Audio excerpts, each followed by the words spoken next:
ഞാനിപ്പോൾ കുറച്ച് കാലമായിട്ട് പ്രവർത്തിക്കുന്നത് മലയാള സിനിമയിലാണ്. ഇപ്പോൾ മലയാള സിനിമയിൽ ഏറ്റവും ഇൻ്റലക്ച്വൽ തമാശകൾ ഉണ്ടാക്കിയിരുന്ന ആള് ശ്രീനിയേട്ടനാണ്. ഈ പാട്ടാണ് ഏറ്റവും 10-15 ലക്ഷം പേര്.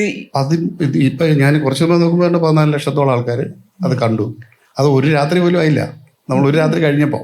വഴിക്കോട് മാഷൊക്കെ ഉണ്ടായിരുന്നെങ്കിൽ നമുക്ക് ഈ 10 ദിവസത്തിനിടയിൽ എത്ര തമാശ ഗംഭീരമായി കേൾക്കാമായിരുന്നു എന്നുള്ളതാണ്. വലിയ നല്ല ആളുകൾ അല്ലെങ്കിൽ അത്തരം നല്ല തമാശ പറയുന്ന ആളുകൾക്ക് ഇപ്പൊ അങ്ങനത്തെ ആളുകളില്ല. ഈ ചിരിപ്പിക്കുക എന്ന് പറയുന്ന ചിരിയുടെ അൺലോക്കിംഗ് ആണ്. എനിക്ക് തോന്നുന്നു നമ്മൾ ഈ ബാലറ്റ് ബോക്സിൽ വോട്ടിട്ടതിന് അങ്ങനെ പറയാൻ പറ്റില്ലല്ലോ. ഇപ്പം EVM ഒക്കെ ആയതുകൊണ്ട് അന്ന് മുതൽ നമ്മളുടെ അൺലോക്കിംഗ് ആരംഭിച്ചിരിക്കുകയാണ്.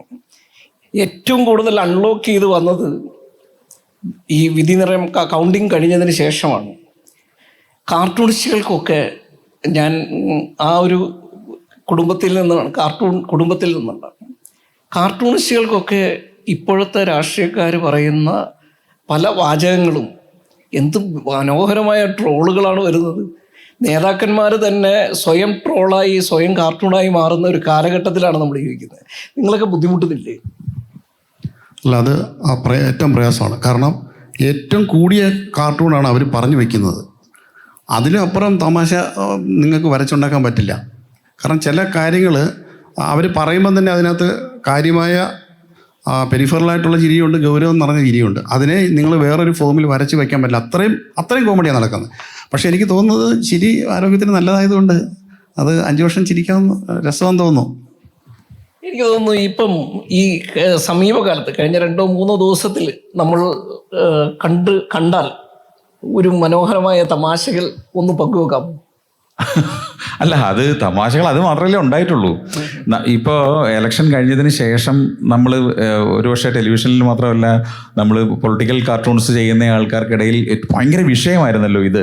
കാത്തിരിപ്പ് തേങ്ങ ഉടക്കി സാമി ട്രോളുകൾ അങ്ങനെയാണല്ലോ. ഉടക്കി സാമി ഇന്ന് ഉടച്ചു എന്ന് പറഞ്ഞാൽ വന്നത്. അപ്പം നമ്മൾ ശരിക്കും നമ്മുടെ നാട് ഭരിക്കുന്ന മുഖ്യമന്ത്രിയെ നമ്മൾ തിരഞ്ഞെടുത്ത് വെച്ച് നമുക്കൊരു വലിയ പൊസിഷനാണത്. അതിനെ നമ്മൾ ഭയങ്കര തമാശയൊക്കെയാണ് ഇപ്പോൾ സോഷ്യൽ മീഡിയയിൽ വരിക.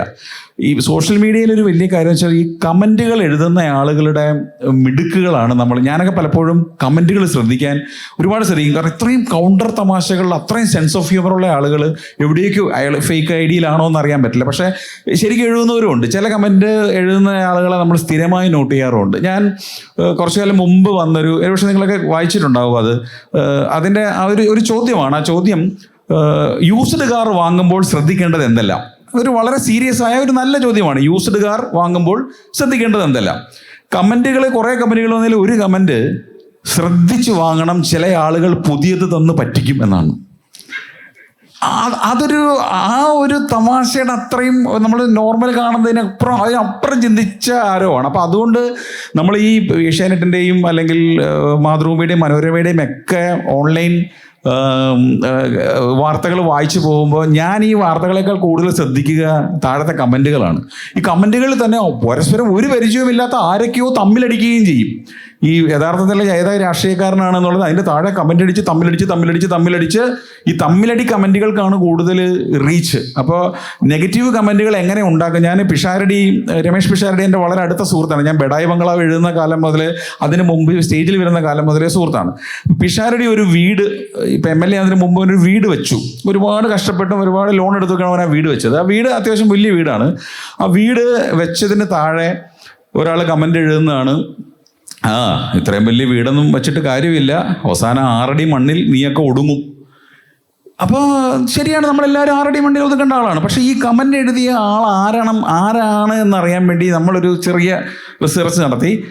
അത് നമ്മുടെ കൂട്ടത്തിൽ തന്നെയുള്ള ഒരു മിമിക്രി കലാകാരൻ ഫേക്ക് ഐഡിയയിലിരുന്ന് എഴുതിയതാണ്. അപ്പം ഞാൻ അവനോട് ചോദിച്ചു, എന്തിനാണ് നീ ആവശ്യമില്ലാത്ത പിഷാരടിയുടെ പേജിന് താഴെ പോയി ഇങ്ങനൊരു കമൻ്റ് എഴുതിയത്? അപ്പം അവൻ പറഞ്ഞ മറുപടിയാണ്, ഒരു സുഖം.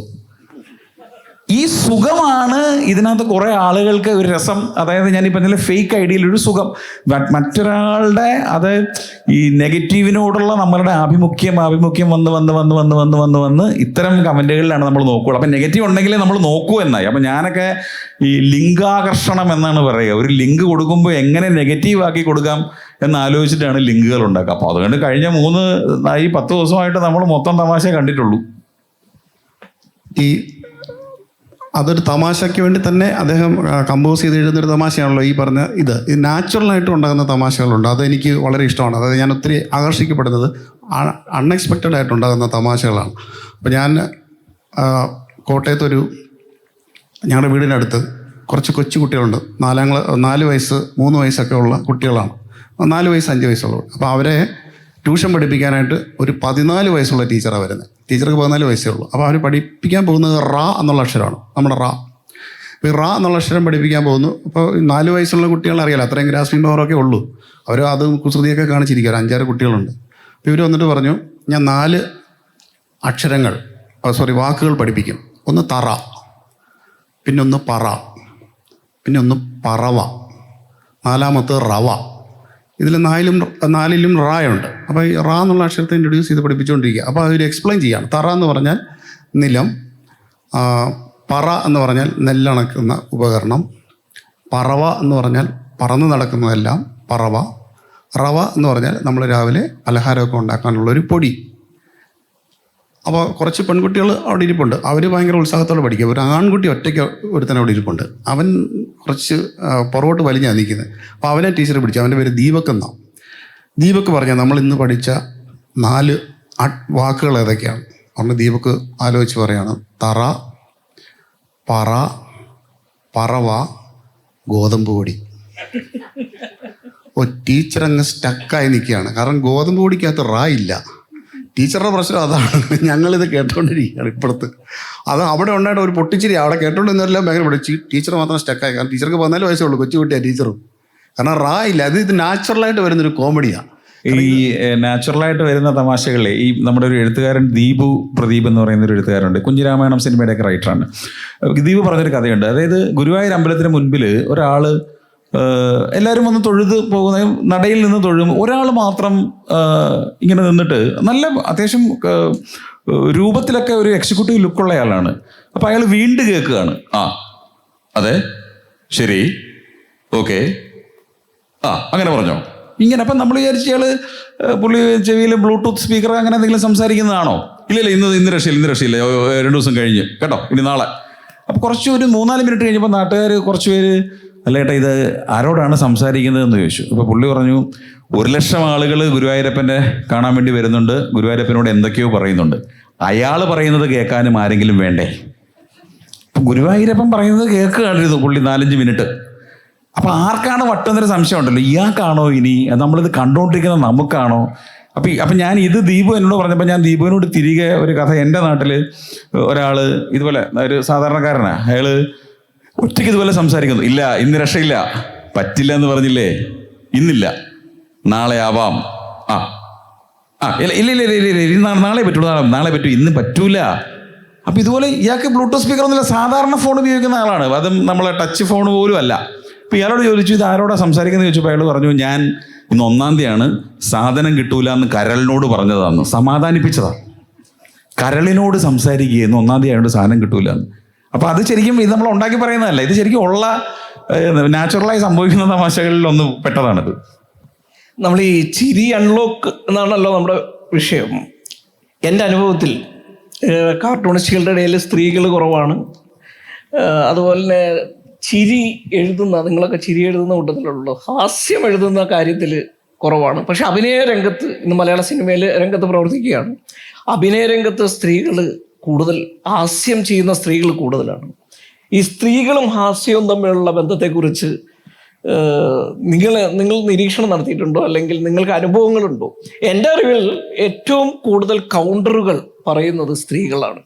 ഒരുപക്ഷെ നിങ്ങൾ ഈ പ്രേക്ഷകരെ ഒന്ന് ചുറ്റും പരിശോധിച്ചാൽ മനസ്സിലാവും, ഏറ്റവും നല്ല രസകരമായ തമാശ നിറഞ്ഞ കൗണ്ടറുകളുടെ ഉടമകൾ സ്ത്രീകളായിരിക്കും. എന്തോ അതെ, അതായത് അറ്റാക്ക് ചെയ്യത്തില്ല, അതിനെ ഡിഫെൻഡ് ചെയ്യുന്നതിൽ അവർ ഭയങ്കര കഴിവ് കൂടുതലാണ്. അത് കുറിക്ക് കൊള്ളുന്ന കമൻസ് വരും. അതിനെക്കുറിച്ച് എനിക്ക് തോന്നുന്നത് അത് ഇപ്പം സുധീർനാഥ് പറഞ്ഞ പോലെ എൻ്റെ അമ്മ എനിക്ക് തമാശ പറയാൻ അല്ലെങ്കിൽ എഴുതാനൊക്കെ എന്തെങ്കിലും കഴിവ് കിട്ടിയത് എൻ്റെ അമ്മയിൽ നിന്നാണ്. അമ്മ ഭയങ്കര ഒറ്റയടിക്ക് കൗണ്ടർ പറഞ്ഞു കളയും. അപ്പോൾ ഈ എൻ്റെ പുസ്തകത്തിന് സാഹിത്യ അക്കാദമി അവാർഡ് കിട്ടിയ വാർത്തയൊക്കെ വന്നപ്പോൾ ഞാൻ അന്ന് ആ സമയത്ത് ഞാൻ വീട്ടിലില്ല. അപ്പോൾ അമ്മ അന്ന് വൈകുന്നേരം അമ്പലത്തിൽ പോവുകയോ പുറത്തോടി ആരോ പറഞ്ഞു സുനീഷിന് സാഹിത്യ അക്കാദമി അവാർഡ് കിട്ടിയല്ലോ എന്ന് ചോദിച്ചു. അപ്പം അമ്മ ഇനി അവൻ റേഷൻ കടയിൽ പോകുമെന്ന് അറിഞ്ഞുകൂടാന്ന്. അതായത് ഒറ്റയടിക്കേണ്ട തമാശ. എൻ്റെ അച്ഛൻ, ഞാൻ 3ാം ക്ലാസ്സിൽ പഠിക്കുമ്പോൾ ഒരു സ്കൂളിൽ ചെറിയൊരു അടിയുണ്ടാക്കി. അപ്പോൾ എൻ്റെ ഷർട്ടിൻ്റെ 2-3 ബട്ടൺ പൊട്ടി ഞാൻ വീട്ടിൽ വന്നിട്ട് അപ്പോൾ അമ്മ ചോദിച്ചു എന്തോരടാ? ഞാൻ ഷർട്ടിൻ്റെ ബട്ടൺ പൊട്ടി. ആരുമായിട്ട് അടിയുണ്ടാക്കിയാൽ അത് ഞാൻ 4ാം ക്ലാസ്സിൽ പഠിക്കുന്നവനുമായിട്ട് അടിയുണ്ടാക്കി. അപ്പോൾ അമ്മ പിന്നെ പേടിപ്പിക്കുവാണ്. അച്ഛൻ വരട്ടെ, ഇങ്ങോട്ട് വരട്ടെ, നിന്നെ ശരിയാക്കി കാണിച്ചു തരാം, വരട്ടെ. അപ്പോൾ ഈ അച്ഛനെന്തോ ഭീമൻ്റെ കൂനെ പോലെ ബാലകൻ നായരെ പോലെ നമ്മളെ വന്ന് അന്ന് നമ്മുടെ വില്ലൻ അച്ഛനിങ്ങനെ വൈകുന്നേരം വരും. അച്ഛൻ വരാൻ വേണ്ടി എൻ്റെ ഉള്ളിൽ നെഞ്ചിടിക്കുന്നതുകൊണ്ട് അടി കിട്ടും. അച്ഛൻ വന്നു. അച്ഛൻ വൈകുന്നേരം വന്നിട്ട് അച്ഛൻ ചോദിച്ചു എന്തൂരിയടാ? അപ്പോൾ എന്നെ വിളിച്ച് നിർത്തി ക്വസ്റ്റ്യൻ ചെയ്യാണ്. ഞാൻ പറഞ്ഞു എൻ്റെ ഇങ്ങനെ അവനുമായിട്ട് അടിയുണ്ടായി, പ്രശ്നമുണ്ടായി, അങ്ങനെ പറ്റിപ്പോയി. നിൻ്റെ ഷർട്ടിൻ്റെ എത്ര ബട്ടൺ പൊട്ടി? എൻ്റെ ഷർട്ടിൻ്റെ 3 ബട്ടൺ പൊട്ടി. അവൻ്റെ ഷർട്ടിൻ്റെ എത്ര ബട്ടൺ പൊട്ടി? അവൻ്റെ ഷർട്ടിൻ്റെ 5 ബട്ടൺ പൊട്ടി. ശരി, ഇനി ഇത് ആവർത്തിക്കരുത് കേട്ടോ. അപ്പോൾ ഈ മല പോലെ വന്നത് എലി പോലെ പോയി. അപ്പോൾ എൻ്റെ അമ്മ എൻ്റെ അച്ഛനെ നിങ്ങളിങ്ങ് വന്നേ പറഞ്ഞ് റൂമിനകത്തേക്ക് വിളിച്ചുകൊണ്ട് പോയി. 5 മിനിറ്റ് കഴിഞ്ഞ് അച്ഛൻ തിരിച്ചു വരുമ്പോൾ അച്ഛൻ്റെ ഷർട്ടിൻ്റെ 9 ബട്ടൺ പൊട്ടിയിട്ടുണ്ടായിരുന്നു. അപ്പം ഇത് നമുക്ക് വീട്ടിൽ നിന്ന് കിട്ടുന്നതാണ്. എൻ്റെ ഭാര്യ കല്യാണം കഴിഞ്ഞ് ഫസ്റ്റ് നൈറ്റിൻ്റെ പിറ്റേ ദിവസം രാവിലെ എൻ്റെ വീട്ടിലേക്ക് വന്ന അതിഥിയാണ് എൻ്റെ ഭാര്യ. അതുകൊണ്ട് എൻ്റെ ഭാര്യയ്ക്ക് ഞാൻ തന്നെ ഒരു ചായ ഇട്ട് കൊടുക്കണമെന്ന് തീരുമാനിച്ചു. കാരണം അവൾ എൻ്റെ വീട്ടിൽ പുതിയതാണ്. അപ്പോൾ എൻ്റെ അതിഥിയായി വന്നയാളാണ്. അപ്പോൾ പിറ്റേന്ന് രാവിലെ ഞാൻ ഒരു ചായ ഇട്ട് ഇത് പ്രിയപ്പെട്ട ഭാര്യയെ, ഇതാ എൻ്റെ ആദ്യ സമ്മാനം, എൻ്റെ വീട്ടിലേക്ക് അതിഥിയായി വന്ന നിനക്ക് എൻ്റെ കൈകൊണ്ട് ഒരു ചായ. 16 വർഷമായി ഇപ്പോഴും ആ ചായ ഞാൻ തന്നെയാണ് ഇടുന്നത്. ഇത്തരം നമ്മൾ പലപ്പോഴും ഇത്തരം തമാശകൾ പലപ്പോഴും ഈ ബഡായി ബംഗ്ലാവ് എഴുതുന്ന സമയത്ത് പോലും ഞങ്ങൾ ഈ ഭാര്യാഭർത്തൃ തമാശകൾ പരസ്പരം അങ്ങോട്ടും ഇങ്ങോട്ടും പറയും. അപ്പോൾ അതിനകത്ത് ഈ ഇടയ്ക്ക് നമ്മുടെ ഒരു കൂട്ടുകാരൻ തന്നെ പറഞ്ഞ ഒരു വലിയ തമാശയുണ്ട്. അതായത് ഈ ബാധ കയറി ഒഴിപ്പിക്കുക. അപ്പോൾ എവിടെയോ എന്ത് പറ്റിയ അത് ആ ജോത്സ്യൻ മന്ത്രവാദി ബാധ കയറി ഒഴിപ്പിക്കുക. ആരെ ബാധ കയറിയത്? അത് എൻ്റെ ഭാര്യയുടെ പുറത്ത് അറിയാതെ ബാധ കയറി. ആ ബാധയിൽ നിന്നും ഭാര്യയെ ഒഴിപ്പിക്കാൻ ശ്രമിക്കുകയാണ് ഇപ്പം മന്ത്രവാദി. ഇപ്പം ബാധയ്ക്കാണ് കുഴപ്പം എന്ന് പറയുന്ന ചില കാര്യങ്ങൾ പലപ്പോഴും ഫോണിൽ വിളിച്ച് പറയുകയോ അല്ലെങ്കിൽ നമ്മുടെ ഗ്രൂപ്പിലിടുകയോ ഒക്കെ ചെയ്യുന്നതിൽ നിന്നും നമ്മൾ ഉണ്ടാക്കിയെടുക്കുന്നതും ഉണ്ടാവും. പിന്നെ ഓർഗാനിക്കായി വരുന്ന തമാശകളുണ്ട്. അതിൽ എൻ്റെ പേഴ്സണൽ അനുഭവത്തിൽ സ്ത്രീകൾ ഈ പറഞ്ഞ പോലെ വളരെ വളരെ വേഗം കൗണ്ടർ പറയുന്ന, സ്പോർട്ടീവായിട്ട് തമാശ പറയുന്ന ഞങ്ങളുടെ കൂട്ടത്തിൽ തന്നെ തമാശ എഴുതുന്ന ഒരുപാട് പെൺകുട്ടികളുണ്ട്. ഇപ്പോൾ പ്രിൻസി എന്നൊക്കെ പറഞ്ഞ പെൺകുട്ടികളുണ്ട്. അപ്പം തമാശ എഴുത്തുകാരും അവർ സ്ത്രീകളും ഒക്കെ വന്നു തുടങ്ങിയിട്ടുണ്ട്. ഒരുപക്ഷെ വളരെ സജീവമായി ഇനി വരും. കാർട്ടൂൺ രംഗത്തും സ്ത്രീകൾ വന്നു തുടങ്ങി. ഈ ഞാൻ ചോദിക്കുന്നത്, നിങ്ങൾ ഈ രാഷ്ട്രീയ കാർട്ടൂണുകളും രാഷ്ട്രീയമായ പാട്ടുകൾ എഴുതുന്നു. ഫെലിക്സ് നന്നായിട്ട് കാർട്ടൂൺ വരയ്ക്കുമായിരുന്നു കേട്ടോ. നിങ്ങൾ കോളേജിൽ പഠിക്കുമ്പോൾ ഒരേ സമയത്ത് ഉണ്ടായിരുന്നതാണ്. ഫെലിക്സ് കാർട്ടൂണൊക്കെ വരയ്ക്കുമായിരുന്നു. ആനിമേഷൻ രംഗത്തേക്ക് പോയി. ഈ സോഷ്യൽ വിഷയങ്ങളും അല്ലാതെ ആളുകളെ ബോധവൽക്കരിക്കുന്ന രീതിയിൽ നിങ്ങൾ ഈ പാട്ടുകൾ എഴുതിയിട്ടില്ലേ? പാട്ടുകൾ അതായത് ഒന്ന് പാടാവോ? അങ്ങനെ എന്തെങ്കിലും പാടി ഉണ്ട്. അങ്ങനെ എല്ലാത്ത പാട്ടുകളും ഉണ്ട്. അതായത് ഞാനിത് എഴുതി തുടങ്ങുന്നത് കോവിഡ് വന്നതുകൊണ്ടാണ്. കോവിഡ് വരുമ്പോൾ നമ്മൾ 1 വർഷമെങ്കിലും നമ്മളെല്ലാവരും 1-2 വർഷം ഞങ്ങൾ വെറുതെ ഇരുന്നിട്ടുണ്ട്. നമ്മളെപ്പോലുള്ളവർക്ക് ഒരു വർക്കും ഇല്ലാതെ വീട്ടിൽ തന്നെ ഇരിക്കുന്നു. ആകെയുള്ള ഒരു സംഗതി എന്ന് പറയുന്നത് ഫോണും സോഷ്യൽ മീഡിയയുമാണ്. ആ സോഷ്യൽ മീഡിയയിൽ വെറുതെ ഞങ്ങളുടെ ഗ്രൂപ്പുകളിൽ വെറുതെ ഓരോരോ പാട്ടുകൾ പാടി ഇടുകയോ പാരഡികൾ. ഞങ്ങൾ കോട്ടയംകാർക്ക് ഒരു ഹീറോ ഉണ്ട്. അത് VDR എന്ന് പറയുന്നത് VD രാജപ്പനാണ്.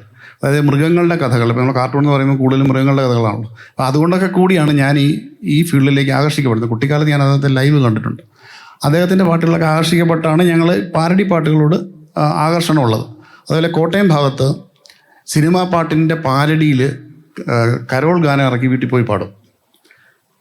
എന്തെങ്കിലുമൊക്കെ അങ്ങ് എഴുതുകയാണ്, ഒരു ബോധമില്ലാതെ യേശു മാതാവ് എന്നൊക്കെ പറഞ്ഞ് അഡ്ജസ്റ്റ് ചെയ്ത് പോവുക. ആരും ചിരിക്കുക വഴക്ക് പറയുകയൊന്നും ചെയ്യുന്നില്ല. അത് അവിടുത്തെ കോമണാണ്. അപ്പോൾ അതിനകത്ത് ഞാൻ ഒരു ഗ്രൂപ്പിൽ ആദ്യമായിട്ട് എഴുതിയ പാട്ടാണ് ഒരു ദലം മാത്രം. അത് വളരെ മനോഹരമായ പാട്ടാണ്. ഒരു ദലം മാത്രം ONV സാറിൻ്റെ വരികളുമാണ്. അപ്പം ഞാൻ എഴുതിയത് ഒരു കലം കഞ്ഞി അതും പഴങ്കഞ്ഞി മുഴുവനായി നിന്റെ മുന്നിലെത്തി.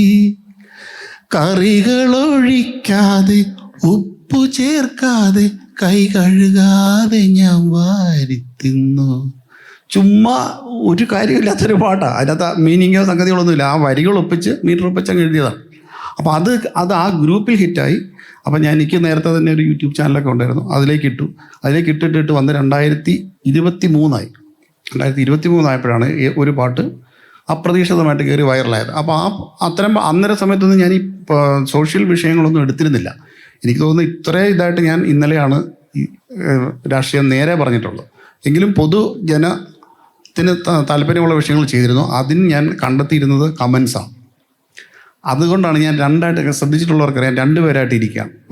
എപ്പോഴും 2 വശം ഉണ്ടാവുമല്ലോ. സ്വർണ്ണക്കൊള്ളയെക്കുറിച്ചുള്ള പാട്ടിൽ 3 പേരിരുന്ന പാടുന്നത്. ആ 2 വശവും എനിക്ക് കിട്ടുന്നത് ഈ കമൻസ് വായിച്ചിട്ടാണ്. ഇപ്പം ഇന്നിപ്പോൾ ഞാൻ പറഞ്ഞല്ലോ, ഈ ആദ്യമായിട്ടല്ലല്ലോ 10 ദിവസം താമസിക്കുന്നത് എന്ന് എൻ്റെ പാട്ടിനടിയിൽ തന്നെ കമൻറ്റ് വന്നിട്ടുണ്ട്. 12കാരനുണ്ടല്ലോ, ആ പുള്ളി 18 എടുത്തായിരുന്നു, പിന്നെ എന്തിനാണ് നിങ്ങൾ പാട്ടുണ്ടാക്കി, അങ്ങനെയൊക്കെ ചോദിക്കുന്നവരുണ്ട്. രസമാണ് അതൊക്കെ. അപ്പോൾ അതൊന്നും അല്ലാതെ വെറുതെ ഈ സമകാലികത്തിൻ്റെ പ്രശ്നം. ഞാൻ ഇന്നലത്തെ പാട്ട് ഇന്നിപ്പോൾ അത് ഔട്ടായി. കാരണം എന്തുകൊണ്ടാണ്? വി ഡി സതീശൻ വന്നു. ഇനിയിപ്പോൾ മുഖ്യമന്ത്രി എവിടെയെന്ന് ചോദിച്ചുള്ള പാട്ടിന് ഒരു പ്രസക്തിയില്ല. അത് സമകാലികം. ഈ എക്കാലികം ആയിട്ടുള്ള പാട്ടുണ്ട്, എക്കാലത്തും പാടാൻ പറ്റിയ അങ്ങനത്തെ ഒരു പാട്ട് നമുക്കെല്ലാവർക്കും കേരളത്തിൽ പൊതുവെ വന്നിട്ടുള്ളൊരു സംഭവമാണ് സൈനസൈറ്റിസ് എന്ന് പറയുന്ന അസുഖമുണ്ട്. തലയ്ക്ക് അകത്തൊരു വിങ്ങൽ വരുന്നത്. ഇതിനെക്കുറിച്ച് ഞാനൊരു പാട്ടുണ്ടാക്കിയിട്ടുണ്ട്. ഈ പാട്ട് ഞാൻ എൻ്റെ ENT സർജൻ അയച്ചു കൊടുത്തു. അതിപ്പോൾ ഈ കേരളത്തിലുള്ള മുഴുവൻ ഡോക്ടർമാർക്കും കാണാപ്പാടാണ് ആ പാട്ട്. അവരുടെ ഗ്രൂപ്പിൽ പോകുന്നതാണ്. അത് ഞാനൊന്ന് പാടാം. ഓ സൈനബ എന്ന് പറഞ്ഞൊരു പാട്ടുണ്ട്. ആ ട്യൂൺ എഴുതിയത് എനിക്കൊന്ന് കൈതപ്പുറം സാറിൻ്റെ ആണെന്ന് തോന്നുന്നു, MJ സാറിൻ്റെ ട്യൂണാണ്. ഓ സൈനസ ക്രോണിക് സൈനസൈറ്റിസ, പകലന്തിയോളം തലയ്ക്കു ചുറ്റുമെന്നും വിങ്ങല, മഞ്ഞുകൊണ്ടതാ മഴ നനഞ്ഞതാ, പിന്നെ ടൗണിൽ പോയി തെരാപ്പര വെയിൽ കൊണ്ടതാ, വരണാതിക്വാദം 4 നേരം തിന്നു നോക്കി ഞാൻ, അണുതൈലം 2 മൂക്കിലും വലിച്ചു കയറ്റി ഞാൻ, ഇനി സിദ്ധ വൈദ്യവും യൂനാനി വൈദ്യവും നാട്ടിലുള്ള വൈദ്യന്മാരെയെല്ലാം കണ്ടു ഞാൻ, ഹോമിയോ മരുന്നു നല്ലതെന്നു കേട്ടു ഞാൻ, പല പഞ്ചസാര ഗുളികയെന്നും എണ്ണി തിന്നു ഞാൻ, രോഗശാന്തിയും ചെയ്തു നോക്കി ഞാൻ, ENTയിൽ ചെന്ന് ഓപ്പറേഷൻ ചെയ്തു ഞാൻ. ഇങ്ങനൊരു പാട്ട്. ഇതിനകത്ത് സാമൂഹിക വിഷയമൊന്നുമില്ല, വെറുതെ അങ്ങനെ അല്ലാത്ത വിഷയങ്ങളും ചെയ്ത പാട്ടുകളൊക്കെ ഉണ്ട്. കടുവയെക്കുറിച്ചൊരു പാട്ടുണ്ട്. ആ കടുവ മനസ്സോടെ അത് എനിക്കത് കിട്ടിയത് വി ഡി രാജപ്പനിൽ നിന്നാണ്. വി ഡി രാജപ്പൻ കഥ പറയുന്നതിന് മുമ്പ് ഞാനിവിടെ ജന്തുക്കളുടെ കഥയാണ് പറയാൻ പോകുന്നത്. അതുകൊണ്ട് നിങ്ങളെല്ലാവരും ജന്തു ഹൃദയത്തോടെ ഇരിക്കണം എന്നും പറഞ്ഞാണ് അദ്ദേഹം കഥ പറയുന്നത്. അപ്പോൾ എന്ന് പറഞ്ഞാൽ ജന്തു ഹൃദയത്തോടെ ഇരുന്ന് കഴിഞ്ഞാൽ ഒരു കടുവയുടെ പെർസ്പെക്റ്റീവിൽ നോക്കിയാൽ കടുവ പാടുന്നതായിട്ടാണ്. കൊല്ലണം തിന്നണം പിന്നാലെ പതുങ്ങിച്ചെല്ലണം, മാംസാഹാരങ്ങൾ ഞാൻ തിന്നും മസാല ചേർക്കാതെ. ഒരിക്കൽ ഞാനൊരു നാട്ടുപശുവിനെ അടിച്ചു മാറ്റാൻ പോയി, ഫോറസ്റ്റുകാരുടെ ഇരുമ്പു കെണിക്കുള്ളിൽ അറിയാതെ ഞാൻ ചെന്നു കേറി. അടിയും ഇടിയും മനുഷ്യന്റെ തെറികളും ഓർത്താലെന്തൊരു കഷ്ടമാണോ. ഓ അങ്ങനെ പോകുന്നു. അടുത്തത്, ഇവിടെയോരോ മാംസഭുക്കുകൾ ഇരയെ തേടും രാവിൽ, ഒറ്റയടിക്കൊരു പോത്തിനെ കൊന്നിട്ട് ഒറ്റയ്ക്കു തിന്നും ഈ ഞാനും, മാനും മ്ലാവും കാട്ടുപന്നികളും ഓർത്താലെന്തൊരു സന്തോഷം. ഓ എന്ന് പറഞ്ഞിട്ട് അവസാനം മസാല ചേർക്കാതെ അങ്ങനെ തീരുന്നു. അപ്പോൾ സാമൂഹിക പ്രതിബദ്ധതയുള്ള പാട്ടുകൾ മാത്രമല്ല, എക്കാലികമായ പാട്ടുകളും ഉണ്ട്. ഇതൊരു കാർട്ടൂൺ പോലത്തെ സിനിമയാണ്. പക്ഷെ ഒരു കാർട്ടൂണിസ്റ്റിനെ കൊണ്ടാണ് ഡയലോഗ് എഴുതിച്ചിരിക്കുന്നത്. പഞ്ചവടി പാലമാണ് മലയാള സിനിമയിലെ നല്ല കാർട്ടൂൺ സിനിമ എന്ന് വേണമെങ്കിൽ പറയാം. അദ്ദേഹത്തിൻ്റെ ഒരു ഒരു സ്റ്റോറി ഞങ്ങൾ സിനിമയാക്കണമെന്ന് വിചാരിച്ചാണ്. പക്ഷേ കോപ്പിറൈറ്റിന് ചില വിഷയങ്ങൾ കൊണ്ട് ഞങ്ങൾക്കത് ആനിമേറ്റഡ് മൂവി ആക്കാൻ പറ്റിയില്ല.